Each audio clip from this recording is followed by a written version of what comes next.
ज्या व्यक्तीला आपण लहानपणापासून पाहत आलो, मी काय किती सिनेमे पाहिले असतील, चित्रपट पाहिले असतील, नाटकं पाहिली असतील, मला त्यांचं अजूनही नाटक आठवतं, डार्लिंग डार्लिंग. माझ्या मते एकमेव अभिनेते असावेत कदाचित त्या काळापासून मी आतापर्यंत बोलतोय मी, की समोर कोणीही असू देत अशोक सराफांना फरक कधी पडला नाही. स्वतःचा इम्पॅक्ट त्या नाटकावरती त्यांचा असायचा, चित्रपटावरती असायचा. ही साधी सोपी गोष्ट नाही आहे. मी त्या दिवशी त्यांचं नाटक पाहायला गेलो होतो, मी व्हॅक्युम क्लिनर.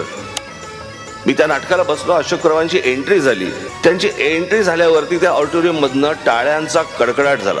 50-60 वर्ष स्वतःबद्दलचं कुतूहल जागृत ठेवणं ही सोपी गोष्ट नाहीये. अशोक सराफ हे नाव घेतल्यानंतर एखाद्या ऑडिटोरियमचा कोपरा भरला जातो, हे काय साधी सोपी गोष्ट आहे का? आज मी तुम्हाला सांगतो, अशोक सराफ ही जर व्यक्ती दक्षिणेमध्ये असती तर आज मुख्यमंत्री असती.